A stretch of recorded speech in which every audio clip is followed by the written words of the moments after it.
നമസ്കാരം. ശരണമന്ത്രങ്ങളാൽ ധന്യമായ ഈ സായം സന്ധ്യയിൽ എല്ലാവർക്കും സന്ധ്യാദീപത്തിലേക്ക് സ്വാഗതം.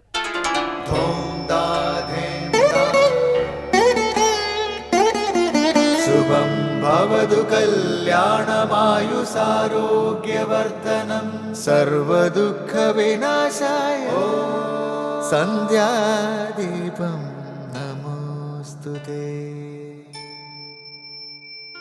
നാമം ജപായനം പുണ്യം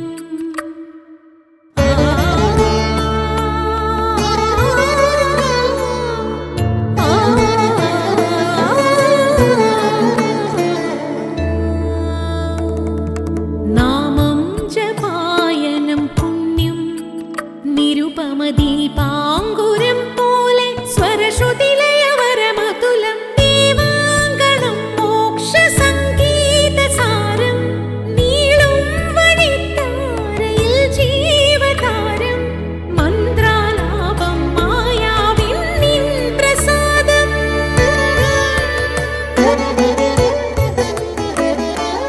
ഇരുൾ നീങ്ങിയുണരുന്ന തെളിനാളദീപം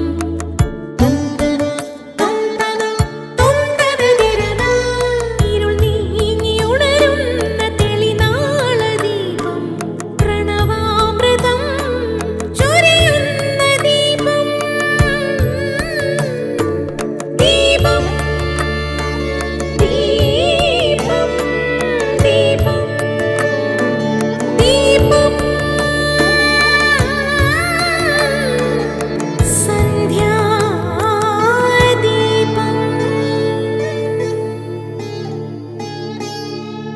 വൃശ്ചികം ധനു മാസങ്ങളിൽ ശബരിമല തീർത്ഥാടനവും അതിനോടനുബന്ധിച്ച് കഠിനവ്രതം അനുഷ്ഠിക്കുന്നതിനും ആചാര്യസങ്കല്പമുണ്ട്. വൃശ്ചികം കാലപുരുഷന്റെ ഉദയരാശിയാണ്.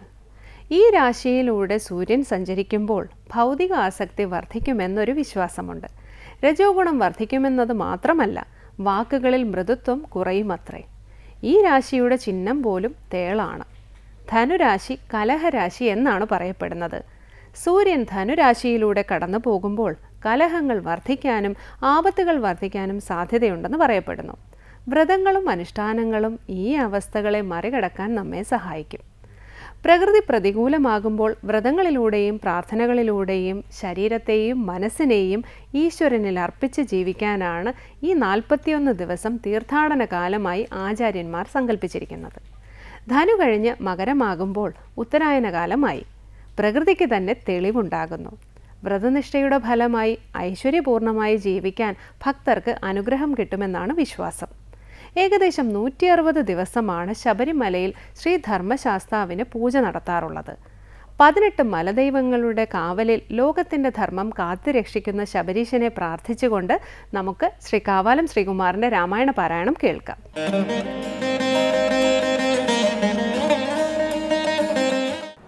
എന്നെ രാമൻ കൊല ചെയ്കിൽ നീ സീതയെ കൊന്നുകളഞ്ഞുടനെന്നോടുകൂടവേ പാവകൻ തങ്ങൾ പതിച്ചു മരിക്ക നീ ഭാവനയോടുമെന്നാൽ ഗതി വരും. വ്യഗ്രിച്ചതു കേട്ടു മണ്ടോദരി ദശഗ്രീവനോടിദ്ധം പറഞ്ഞാളതു നേരം. രാഘവനെ ജയിപ്പാൻ അരുതാർക്കുമേ ലോകത്രയത്തിങ്കലെന്നു ധരിക്ക നീ. സാക്ഷാൽ പ്രധാന പുരുഷോത്തമനായ മോക്ഷദൻ നാരായണൻ രാമനായതും ദേവൻ മകരാവതാരമനുഷ്ഠിച്ചു വൈവസ്വതമനു തന്നെ രക്ഷിച്ചതും. രാജീവലോചനൻ മുന്നമൊരു ലക്ഷയോജന വിസ്തൃതമായൊരു കൂർമ്മമായി ക്ഷീരസമുദ്രമഥനകാലേ പുരാ ഘോരമാം മന്ദരം പൃഷ്ഠേ ധരിച്ചതും. പന്നിയായി മുന്നം ഹിരണ്യാക്ഷനെ കൊന്നു മന്നിടം തേറ്റമേൽ വെച്ചു പൊങ്ങിച്ചതും. ഘോരനായോരു ഹിരണ്യകശിപുതൻ മാറിടം കൈനഖം കൊണ്ടു പിളർന്നതും 3 അടി മണ്ണു ബലിയോടു യാചിച്ചു മൂലോകവും 3 അടിയായളന്നതും ക്ഷത്രിയരായി പിറന്നൂരസുരന്മാരെ യുദ്ധേ വധിപ്പതിനായി ജമദഗ്നിതൻ പുത്രനായി രാമനാമത്തെ ധരിച്ചതും. അടുത്തതായി രാമായണ ദർശനം. യുദ്ധത്തിന് പുറപ്പെടും മുമ്പ് രാവണൻ മണ്ഡോദരിയെ ചിലത് ഓർമ്മപ്പെടുത്തുന്നു. ശ്രീരാമൻ തന്നെ വധിക്കുകയാണെങ്കിൽ ആ നിമിഷം സീതയെ കൊന്നിട്ട് അഗ്നിയിൽ പ്രവേശിക്കണമെന്ന് മണ്ഡോദരിയോട് രാവണൻ ഉപദേശിക്കുന്നു. ശ്രീരാമനെ തോൽപ്പിക്കാൻ ആർക്കും കഴിയില്ലെന്നും സാക്ഷാൽ നാരായണനാണ് ശ്രീരാമനെന്നും മണ്ഡോദരി രാവണനെ പറഞ്ഞു മനസ്സിലാക്കുന്നു. ഈ സന്ദർഭമാണ് ഇന്ന് രാമായണ ദർശനത്തിൽ സ്വാമി ചിദാനന്ദപുരി വിവരിക്കുന്നത്.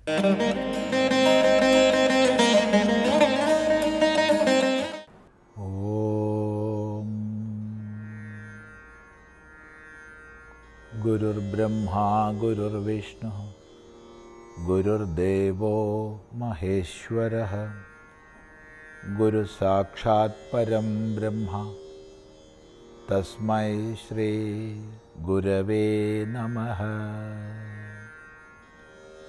ഓം സദാശിവസമാരംഭാം ശങ്കരാചാര്യമധ്യമാം അസ്മദാചാര്യപര്യന്താം വന്ദേ ഗുരുപരമ്പരാം.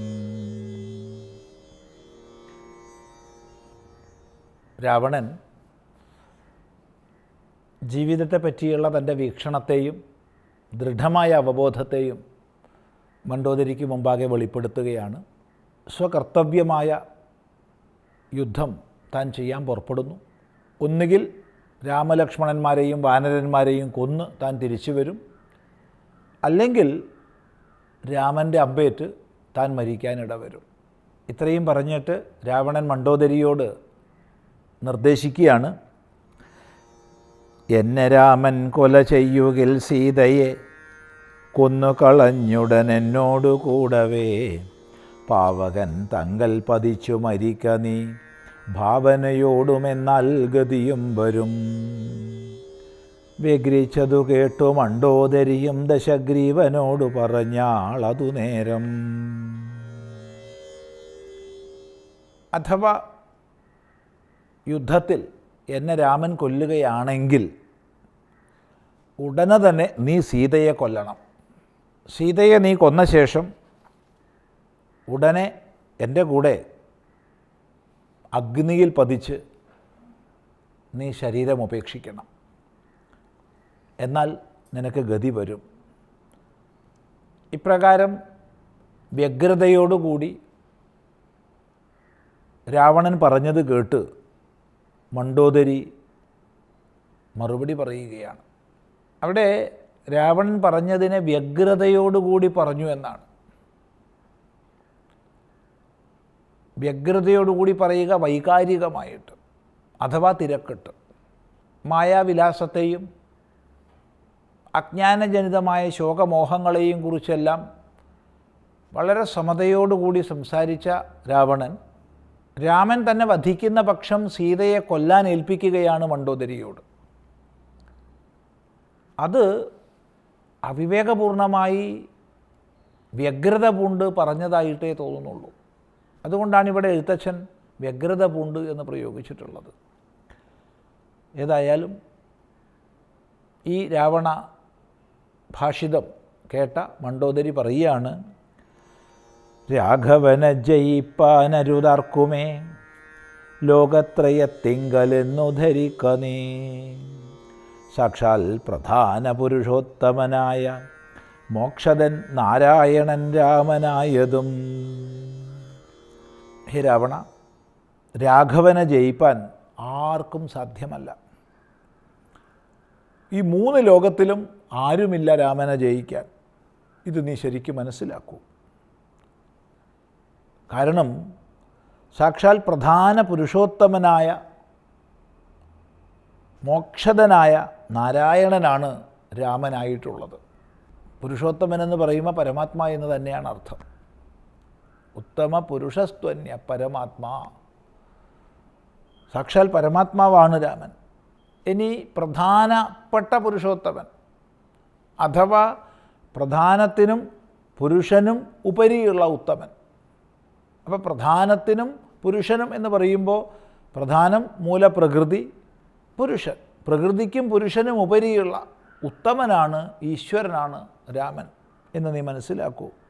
സാക്ഷാൽ നാരായണനാണ് രാമനായിട്ടുള്ളത്. ദേവൻ മകരാവതാരമനുഷ്ഠിച്ചു വൈവസ്വതമനു തന്നെ രക്ഷിച്ചതും രാജീവലോചനൻ മുന്നമൊരു ലക്ഷയോജനാ വിസ്തൃതമായൊരു കൂർമ്മമായി ക്ഷീരസമുദ്രമഥനകാലേ പുരാ ഘോരമമ്മന്തരം പൃഷ്ഠേ ധരിച്ചതും പന്നിയായി മുന്നം ഹിരണ്യക്ഷനെ കൊന്നു മഞ്ഞിടം തേറ്റമേൽ വെച്ചു പൊങ്ങിച്ചതും ഘോരനായോരു ഹിരണ്യകശിപുതൻ മാറിടം കൈനഖം കൊണ്ടു പിളർന്നതും 3 അടി മണ്ണു ബലിയോട് യാചിച്ചു മൂലോകവും 3 അടിയായി അളന്നതും ക്ഷത്രിയരായി പിറന്നോരസുരന്മാരെ യുദ്ധേ വധിപ്പതിനായി ജമദഗ്നിതൻ പുത്രനായി രാമനാമത്തെ ധരിച്ചതും പൃഥ്വീപതിയായ രാമനിവൻ തന്നെ. സാക്ഷാൽ മഹാവിഷ്ണു നാരായണനാണ് ശ്രീരാമൻ. ഈയൊരു തത്വത്തെ രാവണന് ബോധിപ്പിച്ചുകൊണ്ട് വിവിധ അവതാരങ്ങളെ കീർത്തിക്കുകയാണ് മണ്ഡോദരി ചെയ്യുന്നത്. പണ്ട് മത്സ്യമായി അവതരിച്ച് വൈവസ്വതമനുവെ രക്ഷിച്ചത്, 1,00,000 യോജന വിസ്തൃതിയുള്ള ഒരു വലിയ ആമയായി വന്ന് ഈ ഭൂമിയെ തന്നെ രക്ഷിച്ചത്, സർവ്വലോകത്തെയും മന്ധരപർവ്വതത്തെ തൻ്റെ ഉപരിധരിച്ച് രക്ഷിച്ചത്, പന്നിയായി അവതരിച്ച് ഹിരണ്യാക്ഷനെ കൊന്ന് ഭൂമിയെ വീണ്ടെടുത്തത്, നരസിംഹമായി അവതരിച്ച് ഹിരണ്യകശിപുവെ ഹിംസിച്ചത്, 3 അടി മണ്ണ് യാചിച്ച് സമസ്ത പ്രപഞ്ചത്തെയും തൻ്റെ 3 കാൽവെപ്പുകളെ കൊണ്ട് അളന്നത്, ആസുരിക വൃത്തിയെ പ്രാപിച്ച ക്ഷത്രിയന്മാരെ കൊന്ന് ഭൂമിയെ രക്ഷിച്ചത്, ഇതെല്ലാം ഈ രാമൻ തന്നെ ചെയ്തതാണെന്ന് ഹേ രാവണ നീ മനസ്സിലാക്കിയാലും. ഇങ്ങനെ രാമമഹിമ രാവണനെ ബോധിപ്പിക്കുകയാണ് മണ്ഡോദരി. ഭാഗം നമുക്ക് തുടർന്ന് ശ്രദ്ധിക്കാം.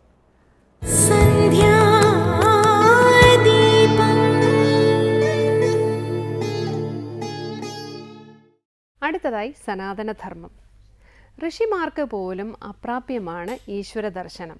എന്നാൽ 6 മാസത്തെ തപസ് കൊണ്ട് ധ്രുവന് ഈശ്വര ദർശനം ലഭിച്ചു. എന്നിട്ടും ധ്രുവന് സംതൃപ്തി ലഭിക്കാത്തത് എന്തുകൊണ്ടെന്ന് വിതുരർ മൈത്രേയനോട് സംശയം ചോദിക്കുന്നു. ഈ സംശയത്തിന് മൈത്രേയൻ പറയുന്ന മറുപടിയാണ് സ്വാമി ബ്രഹ്മസ്വരൂപാനന്ദ ഇന്ന് സനാതനധർമ്മത്തിൽ വിവരിക്കുന്നത്.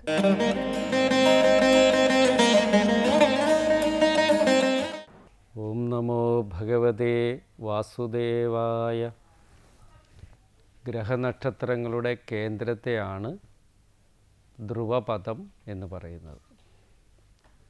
ധർമാദികൾ അതിന് വലം വയ്ക്കുന്നു. അതുപോലെ തന്നെ ശിഷ്ടജീവിതമെല്ലാം ഈശ്വരഭക്തിയെ അനുഷ്ഠിച്ചുകൊണ്ട് ജീവിക്കുവാൻ ഇടവരട്ടെ. ഇങ്ങനെ വിഷ്ണു ഭഗവാൻ ധ്രുവന് വരം നൽകി. ഈ വരങ്ങളെല്ലാം സ്വീകരിച്ച ധ്രുവൻ അത്യധികം ഭക്തിയിൽ ആമഗ്നമായി കണ്ണിൽ നിന്ന് കണ്ണുനീർ ധാര ഇങ്ങനെ പൊഴിച്ചുകൊണ്ടേയിരുന്നു.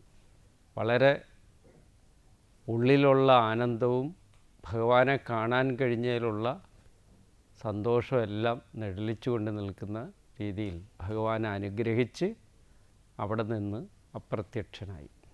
ഇനി വിതുരർ വീണ്ടും ചോദിക്കുകയാണ് മൈത്രേയനോട്, അല്ലയോ മൈത്രേയ മഹർഷി, എന്തുകൊണ്ടാണ് ഋഷിമാർക്ക് പോലും അപ്രാപ്യമായിരിക്കുന്നത് എന്ന് പറഞ്ഞാൽ ബഹുജന്മങ്ങൾ കൊണ്ട് ചെയ്ത കർമ്മങ്ങൾ കൊണ്ട് പ്രാപിക്കുന്നതാണ് ഈശ്വര ദർശനം.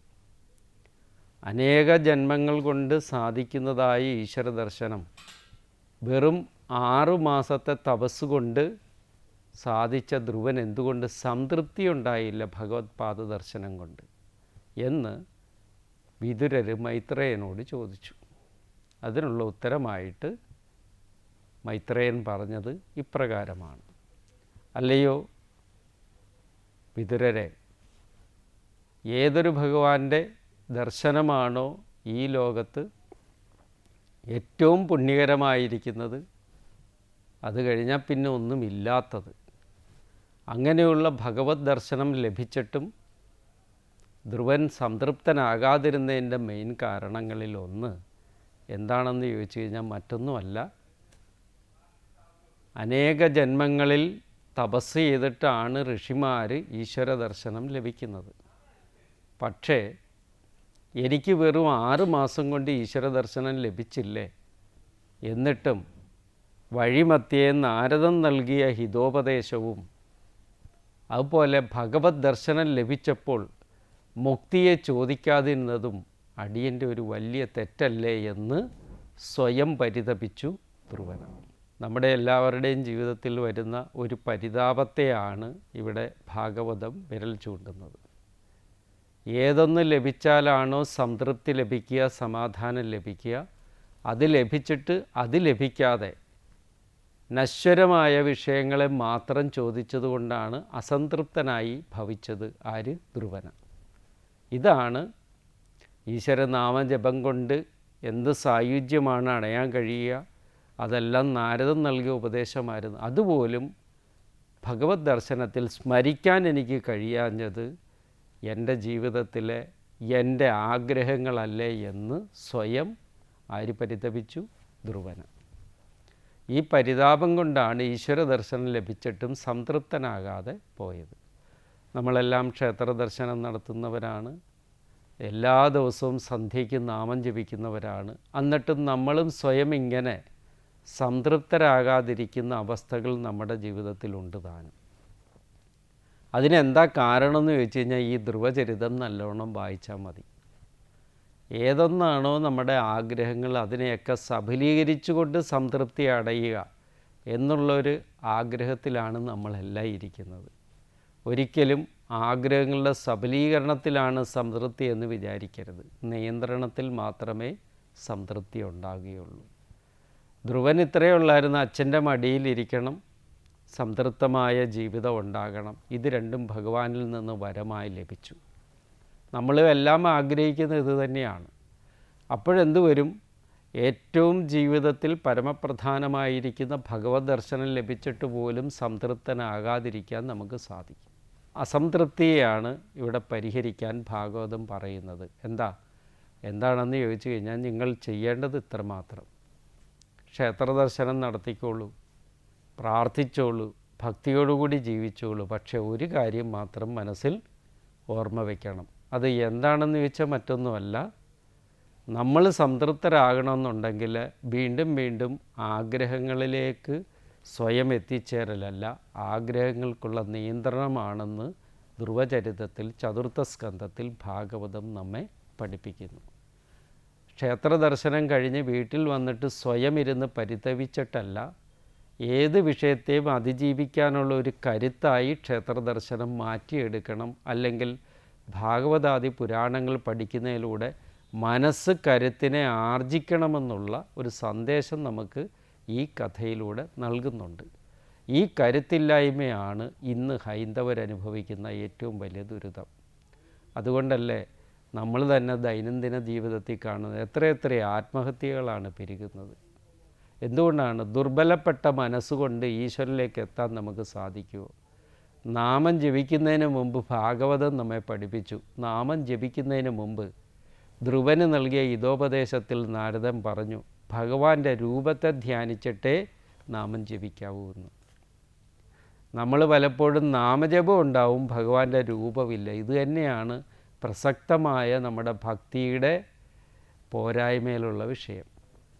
ഈ ഭക്തി പോരായ്മയെ പരിഹരിക്കാനുള്ള ഉപായങ്ങളിലൊന്ന് എന്താണെന്ന് ചോദിച്ചു കഴിഞ്ഞാൽ മറ്റൊന്നുമല്ല, വ്യക്തമായിട്ട് ഭഗവത് രൂപത്തെ മനസ്സിൽ സ്മരിച്ചുകൊണ്ട് വേണം ഈശ്വരനാമം ജപിക്കുവാൻ തുടങ്ങേണ്ടത് എന്നുള്ള കാര്യവും ഭാഗവതം നമ്മെ ഓർമ്മിപ്പിക്കുകയാണ്. അതുകൊണ്ട് ഭഗവത് ദർശനം ക്ഷേത്രത്തിൽ പോയി ലഭിച്ചതുകൊണ്ട് സമാധാനമായി എന്ന് വിചാരിക്കുന്നത് മൂഢവിശ്വാസമാണെന്നും ഭഗവത് ദർശനം ലഭിച്ചാൽ ആഗ്രഹിക്കേണ്ട ആഗ്രഹങ്ങളെ ആഗ്രഹിക്കാവൂ എന്ന് മാത്രം ഇവിടെ സൂചിപ്പിച്ചുകൊണ്ട് എല്ലാവർക്കും ധ്രുവചരിതത്തിൽ അടങ്ങിയിരിക്കുന്ന അന്തരാർത്ഥത്തെ സ്വയം നമ്മൾ ഒരു ആത്മപരിശോധനയ്ക്ക് വിധേയമാക്കണമെന്ന് പറഞ്ഞുകൊണ്ട് നമസ്കാരം.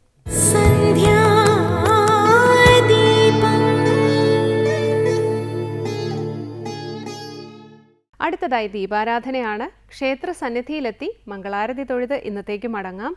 എല്ലാവർക്കും നമസ്കാരം.